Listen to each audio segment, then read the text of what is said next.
Hello there and welcome back to another edition of the Hot Lab Classic Remastered. And this time we're taking a look at the 1999 BMW 840 Ci, the jewel in the BMW crown back in the 90s.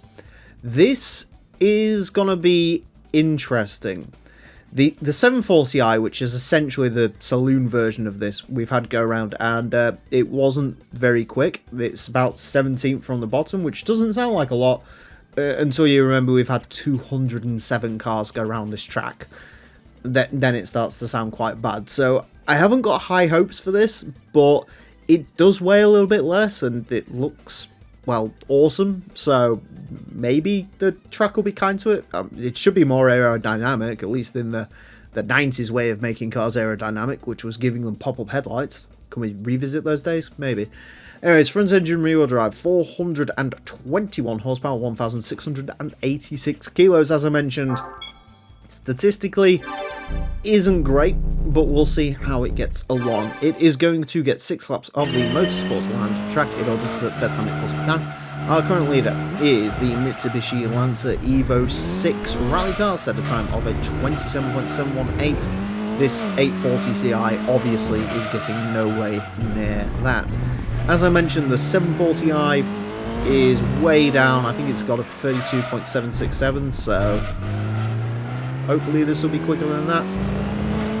Now, this does have more. It has a 6-speed. Okay, so one of the biggest issues of the 740i is solved in this vehicle, i.e. it has more than 4 gears, which is good.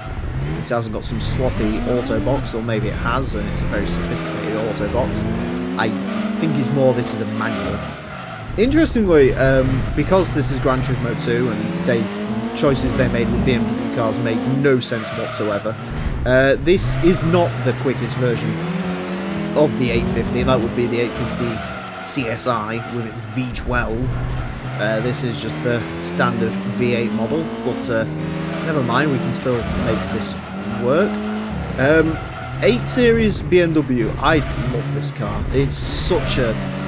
You can tell this was like the jewel in the crown in the 90s, you really can. You can also tell that 1999 was indeed its last year of production, because look at it.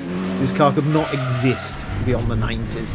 Definitely designed in the 80s, and yeah, it's a cool car. I've always really liked the 8 Series. I remember how sort of much hype there was around this car. People love this thing, and then BMW bought it back and completely missed the point by making a car that just looks like a big 4 Series. Admittedly, it's probably one of the best looking BMWs in current production because it has got ridiculous radiator grills on it, but yeah, I always felt like BMW really missed the point with that, and then they gave it a diesel engine and completely missed the point. Yeah, you can't ever quite make a car like the 8 Series anymore, which is a big shame, although I'm sure they'll make some sort of weird EV concepts, which like harkens back to this eventually. He says that as he just realises the BMW XM and the BMW iX are a thing, and then he's like, actually, you know what, maybe BMW will never produce anything like that, because BMW hasn't got a clue what it's doing at the moment.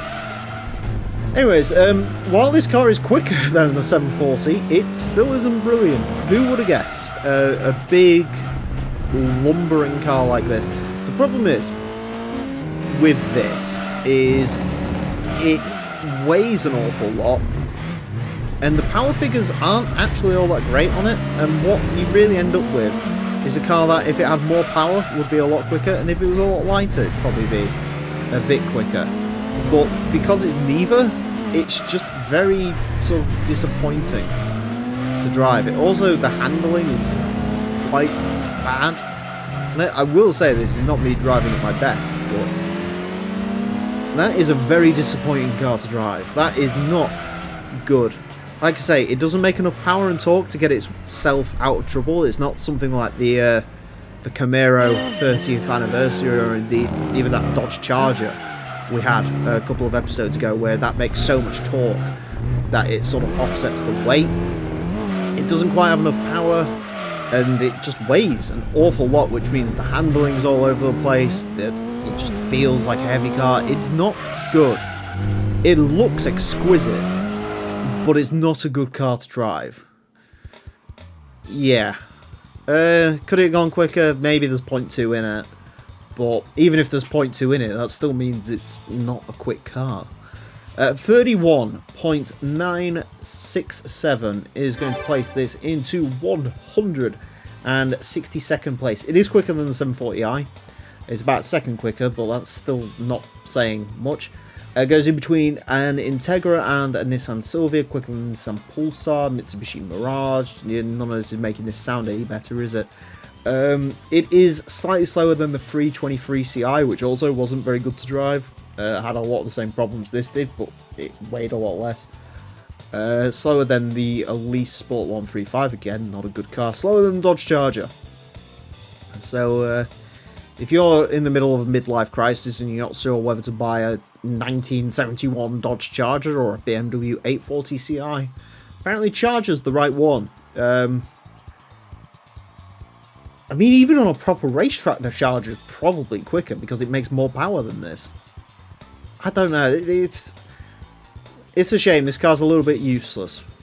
Fortunately, there's a little mod out there, but if you know, you know. There's a special version of the 840 that makes it a lot better. I'll leave you with that. Anyways, that's it for this episode. Thank you all very much for watching. Join me next time when I'll be driving something less boaty. Until then, farewell.